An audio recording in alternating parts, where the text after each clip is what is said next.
Bismillahirrahmanirrahim. Assalamualaikum warahmatullahi wabarakatuh. Sebelum kita mulai, marilah kita luangkan waktu sejenak untuk menulis sholawat kepada junjungan kita Nabi Muhammad SAW di kolom komentar. Semoga ini menjadi saksi cinta kita kepada beliau di hari kiamat nanti.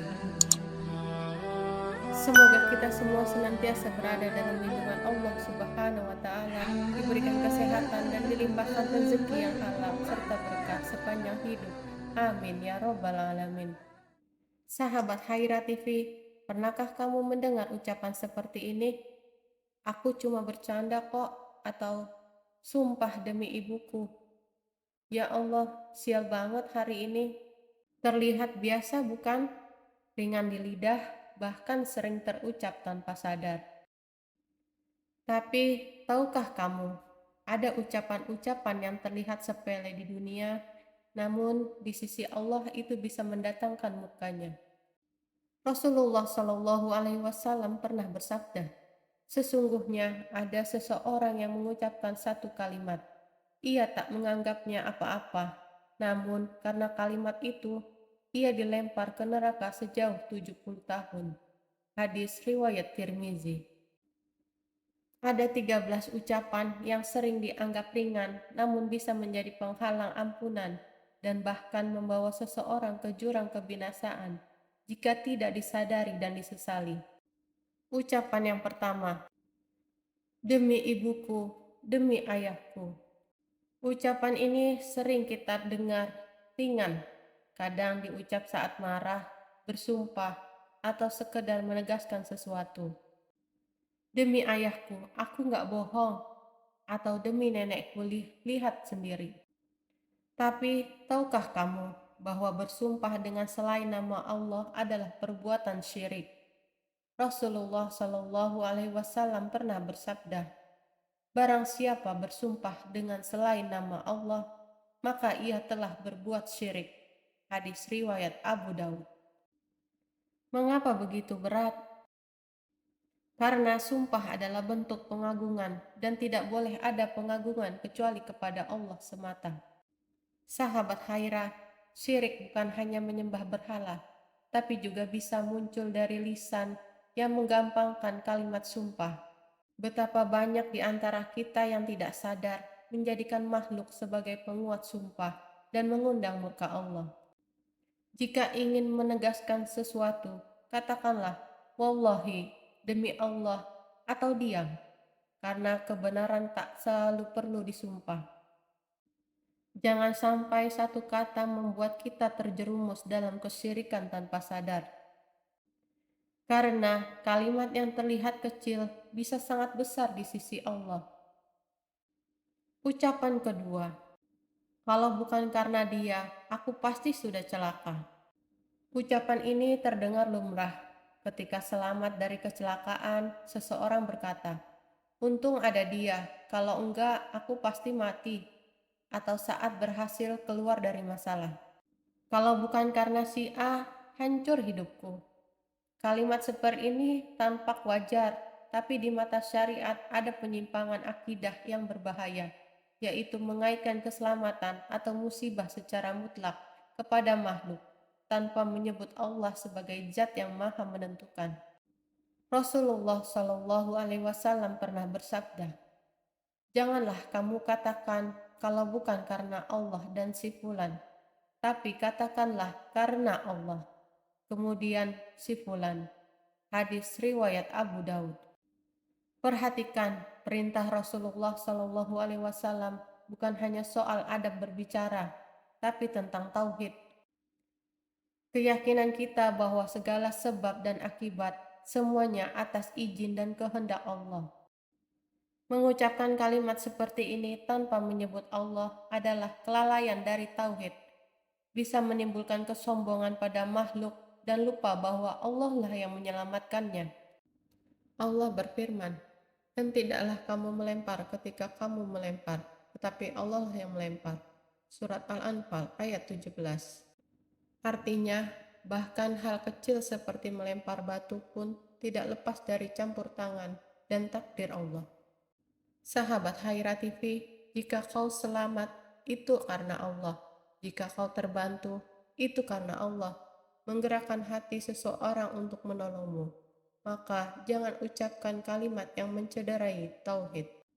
Biasakan berkata, Alhamdulillah, Allah mengirim si fulan agar kita tetap rendah hati dan Allah tetap ridho pada lisan ini. Ucapan ketiga, celaka kamu atau semoga kamu mati. Kalimat ini seperti kerap diucapkan dalam kemarahan, entah kepada pasangan, anak, teman, atau bahkan orang asing. Dasar sialan, semoga kamu mati saja, bikin hidupku hancur. Ucapan ini terdengar dalam emosi, tapi bisa menjadi doa laknat yang bukan hanya menyakitkan, tapi juga mengandung murka Allah. Rasulullah Shallallahu Alaihi Wasallam bersabda, janganlah kalian melaknat, janganlah mengatakan, semoga Allah melaknatmu, atau wajahmu buruk, atau celaka kamu. Hadis riwayat Bukhari. Mengapa begitu dilarang? Karena dalam setiap ucapan yang keluar dari lisan seorang muslim, ada malaikat yang mencatat dan mengaminkan, dan setiap laknat bisa kembali kepada si pelaknat. Dalam hadis lain, Nabi Muhammad SAW juga pernah bersabda, sesungguhnya seseorang terkadang mengucapkan satu kalimat yang membuat Allah murka tanpa ia pikirkan dampaknya. Lalu ia dilemparkan ke neraka sejauh antara langit dan bumi. Hadis riwayat Bukhari dan Muslim. Sahabat, berapa banyak orang tua melaknat anaknya dalam amarah. Tanpa sadar, kata itu benar-benar menimpa anaknya dan kembali menimpa dirinya. Betapa banyak pasangan suami istri saling menyakiti dengan lisan dan akhirnya rumah tangganya retak bukan karena setan, tapi karena doa buruk yang diucapkan sendiri. Maka jaga lidahmu, jangan sepelekan ucapan marah yang keluar tanpa sadar, karena satu kalimat seperti semoga kamu celaka bisa menjadi penyebab tercepat murka Allah turun. Jika marah, lebih baik diam.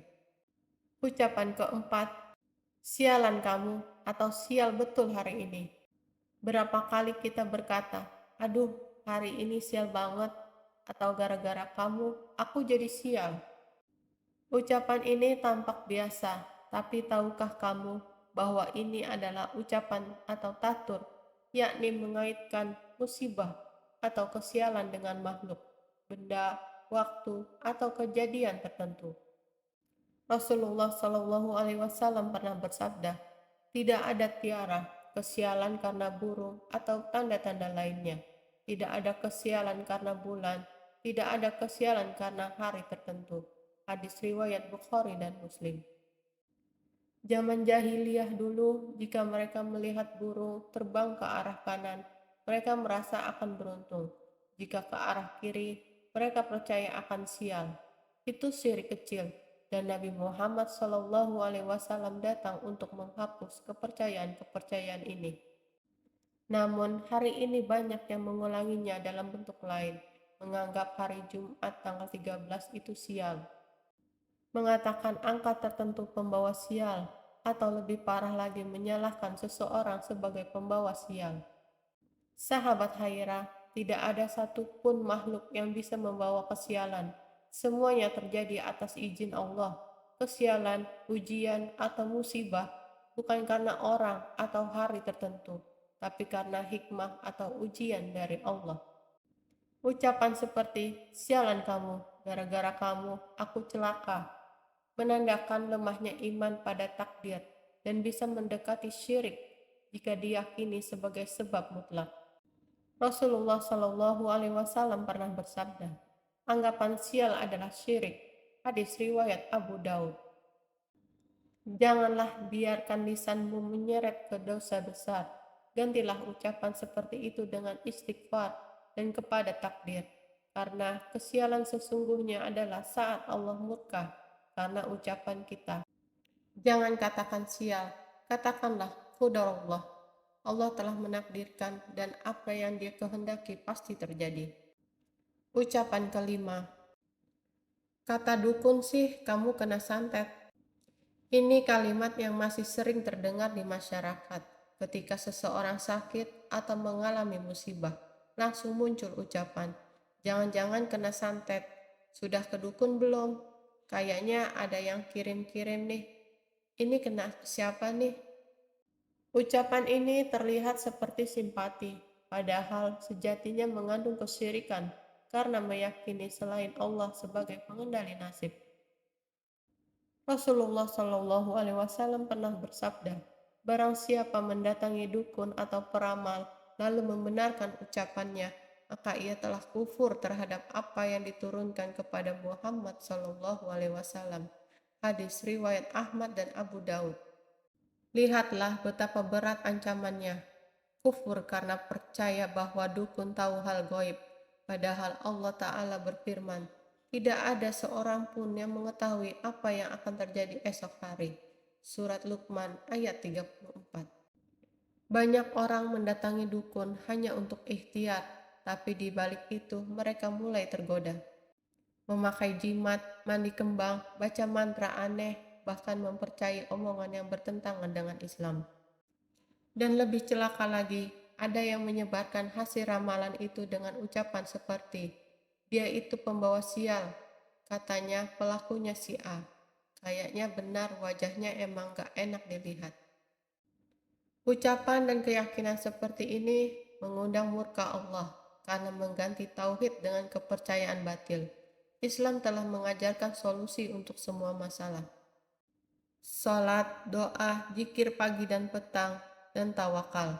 Jika tetap mencari jalan belakang melalui peramal atau dukun, maka bukan hanya tidak menyelesaikan masalah, tapi justru membuka pintu kehancuran jiwa dan iman. Ucapan yang keenam, saya bercanda kok, jangan baper. Mungkin terdengar ringan, sekedar lelucon, tapi tahukah kamu, ucapan ini sering jadi topeng bagi hinaan terhadap agama.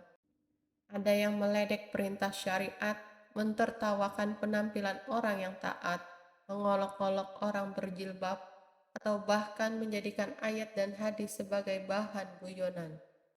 Lalu saat ditegur, mereka berkata, santai aja kali, cuma bercanda kok.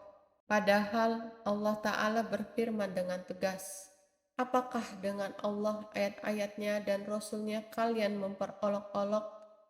Jangan kalian minta maaf, sesungguhnya kalian telah kafir setelah beriman. Surat At-Taubah ayat 65-66. Ayat ini turun kepada sekelompok orang yang mengolok-olok Nabi dan para sahabat dengan mengatakan mereka itu rakus makan dan penakut dalam perang.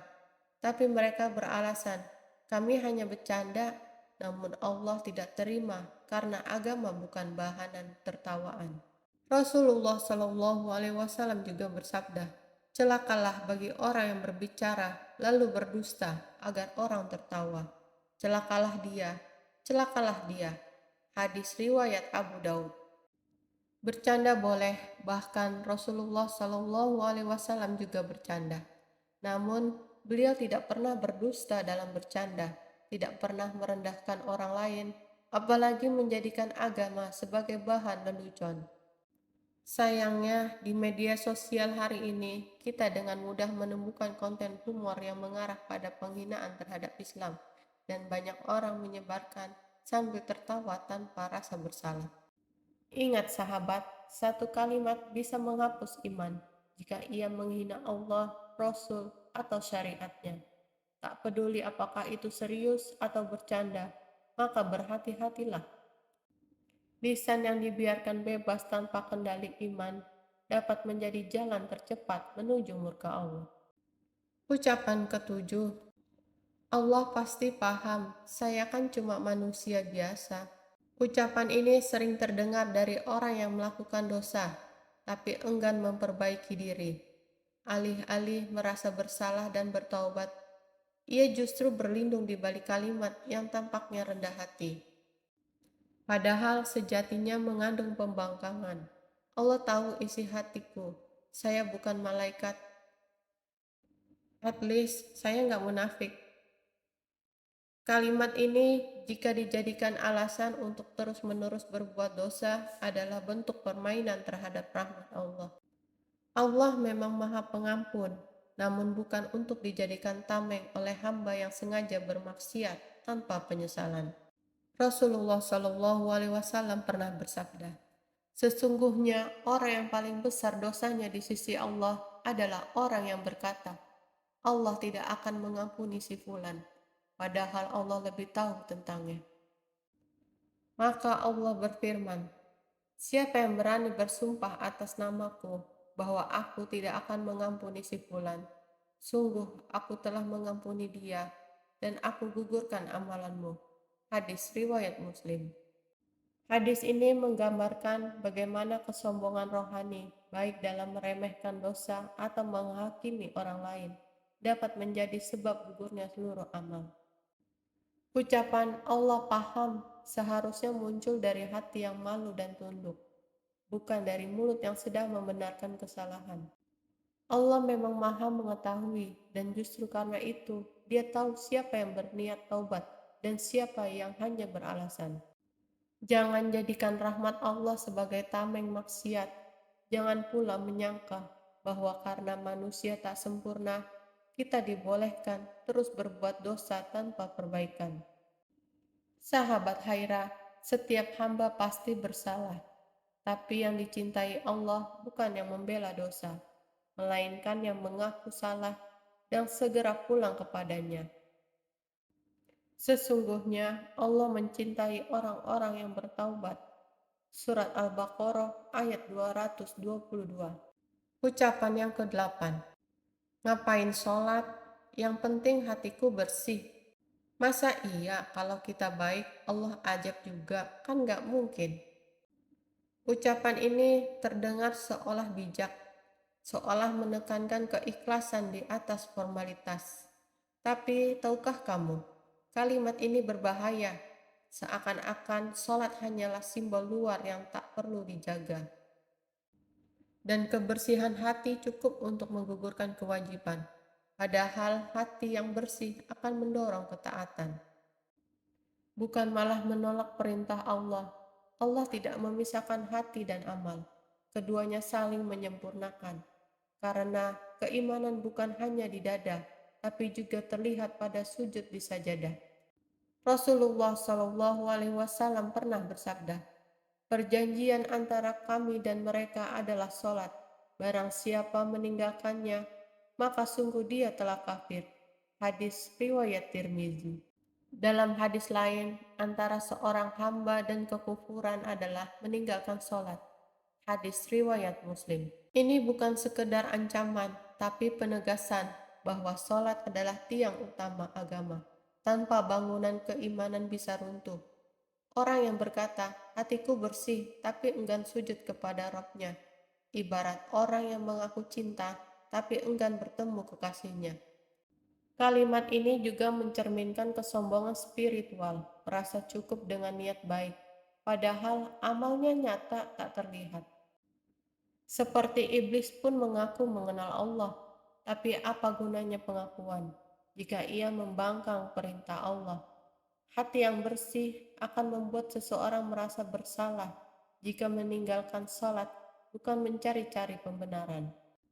Jadi sahabat Haira, jika ingin hatimu bersih, mulailah dengan bersujud, karena tak ada yang lebih membersihkan hati selain ketika kita tunduk di hadapan Allah, menangis dalam sholat, dan mengakui kelemahan kita sebagai hamba. Dan dirikanlah sholat untuk mengingatku. Surat Toha ayat 14. Ucapan ke-9. Saya cuma ikut-ikutan aja kok, bukan niat menghina. Kalimat ini terdengar ringan, seolah melepaskan tanggung jawab dari perbuatan dosa. Padahal dalam Islam, niat bukan satu-satunya penentu dosa atau tidaknya sebuah perbuatan. Ikut-ikutan dalam keburukan tetap bisa menjatuhkan kita dalam dosa besar. Apalagi bila yang diikuti adalah penghinaan terhadap agama atau syariat. Banyak orang tertawa saat teman bercanda tentang ayat, ikut membagikan, menyindir Allah atau Rasulnya, lalu berdalih, saya cuma repost doang kok, saya ikut ketawa karena gak enak kalau diam saja. Namun Allah telah memperingatkan, jika kamu melihat orang-orang memperolok ayat-ayat kami, maka jauhilah mereka sampai mereka membahas hal yang lain. Jika tidak, maka sungguh kamu seperti mereka. Surat Al-An'am ayat 68 dan surat An-Nisa ayat 140. Perhatikan kalimat terakhirnya. Sungguh kamu seperti mereka. Artinya, duduk diam bersama mereka yang memperolok agama tanpa menolak atau menjauhi bisa menjadikan kita sama-sama berdosa. Sahabat, tidak ada dosa yang kecil jika dilakukan terus-menerus. Tidak ada alasan yang sah jika kita mentertawakan agama Allah. Meski hanya karena takut dianggap tidak asik, takut dikucilkan, atau sekedar ingin diterima dalam lingkungan. Ucapan "saya cuma ikut-ikutan" tidak akan diterima di hadapan Allah jika apa yang diikuti adalah kemungkaran. Karena setiap kita akan dimintai pertanggungjawaban atas apa yang kita lihat, kita dengar, dan kita sebarkan. Jadi, jangan biarkan kelalaian membawamu ikut menanggung dosa orang lain. Tolak dengan lembut, diam jika tidak mampu berbicara, atau tinggalkan majelisnya. Karena diam di tempat maksiat tanpa penolakan bisa jadi itu bentuk persetujuan. Ucapan yang ke-10. Saya belum pantas pakai jilbab, belum siap. Ucapan ini terdengar lembut tapi menyimpan makna yang bisa membahayakan iman. Karena saat Allah sudah memerintahkan sesuatu, maka tidak ada ruang bagi seorang hamba untuk menunda atau memilih. Ketaatan itu bukan soal pantas atau tidak pantas, siap atau tidak siap, tetapi soal iman atau penolakan. Allah Subhanahu wa Ta'ala berfirman, "Dan tidaklah pantas bagi laki-laki mukmin dan perempuan mukmin apabila Allah dan Rasul-Nya telah menetapkan suatu ketetapan, masih ada bagi mereka pilihan lain tentang urusan mereka." Surat Al-Ahzab ayat 36. Jilbab bukan budaya, bukan opsional. Ia adalah perintah syariat langsung dari Rabb semesta alam. Bahkan disebut dalam Al-Quran sebagai tanda keimanan dan perlindungan diri. Hai Nabi, katakanlah kepada istri-istrimu, anak-anak perempuanmu, dan istri-istri orang mukmin, hendaklah mereka mengulurkan jilbab mereka ke seluruh tubuh mereka. Yang demikian itu supaya mereka lebih mudah dikenali dan tidak diganggu. Surat Al-Ahzab ayat 59. Ucapan seperti belum siap seolah menyatakan bahwa perintah Allah masih bisa ditawar, bahwa diri lebih tahu waktu yang tepat daripada Sang Pencipta waktu. Padahal siapa yang menjamin bahwa kita akan hidup cukup lama untuk siap? Sahabat Haira yang beriman tidak selalu menunggu kesiapan kita. Kadang ia datang justru saat kita memaksa diri untuk taat. Dan Allah akan menolong siapa yang bersungguh-sungguh di jalannya, dan orang-orang yang bersungguh-sungguh di jalan kami, benar-benar akan kami tunjukkan ke jalan-jalan kami. Surat Al-Ankabut ayat 69. Jadi jangan jadikan rasa malu sebagai penghalang untuk menunaikan kewajiban. Lebih baik malu kepada manusia daripada menanggung murka Allah. Karena jika kematian datang lebih dulu, maka ucapan belum siap bisa jadi alasan yang memberatkan hisab kita di akhirat. Ucapan yang ke-11. Saya tidak akan maafkan dia walaupun di akhirat. Ucapan ini terdengar tegas seolah menunjukkan keteguhan hati. Namun di sisi Allah, kalimat ini bisa menjadi sebab tertolaknya ampunan. Mengapa? Karena siapa kita hingga berani menutup pintu maaf. Sementara Allah Tuhan semesta alam senantiasa membuka pintu taubat. Karena manusia yang enggan memaafkan hakikatnya sedang tertutup pintu rahmat untuk dirinya sendiri. Dan balasan suatu kejahatan adalah kejahatan yang serupa. Maka barang siapa memaafkan dan berbuat baik, pahalanya atas tanggungan Allah. Sesungguhnya dia tidak menyukai orang-orang yang zalim. Surat Asy-Syura ayat 40. Memaafkan bukan berarti membenarkan kesalahan, tapi itu tanda bahwa kita lebih mengharap pahala dari Allah daripada memelihara dendam terhadap sesama. Apakah kita tidak ingin dimaafkan Allah meski kita sering mengulang dosa? Rasulullah Shallallahu Alaihi Wasallam juga pernah bersabda, tidak halal bagi seorang Muslim untuk menjauhi saudaranya lebih dari 3 hari. Barang siapa yang menjauhi lebih dari itu dan mati, maka ia masuk neraka. Hadis riwayat Abu Daud. Ucapan yang ke-12. Saya tidak iri kok, cuma pengen punya kayak dia. Kalimat ini terdengar wajar, tampak seperti kekaguman atau motivasi. Namun, seringkali di balik ucapan ini tersembunyi hasad, penyakit hati yang membinasakan. Hasad bukan sekedar ingin punya seperti orang lain, tapi ingin menikmati itu hilang dari orang tersebut, meski kita tidak mendapatkannya. Rasulullah Shallallahu Alaihi Wasallam pernah bersabda, hasad itu memakan kebaikan sebagaimana api membakar kayu bakar. Hadis riwayat Abu Daud. Ucapan seperti aku pengen kayak dia bisa jadi dosa jika diiringi rasa kesal melihat nikmat orang lain. Apalagi jika disertai dengan komentar sinis. Pasti dia dapat itu karena koneksi atau karena suap, bukan kerja keras. Saat itu lisan kita mengucap biasa, tapi hati kita sedang berperang dengan ketentuan Allah. Allah lah yang memberi rezeki, Allah lah yang mengangkat dan merendahkan. Maka ketika kita tidak berharap nikmat orang lain, itu tanda bahwa kita tidak berharap takdir Allah.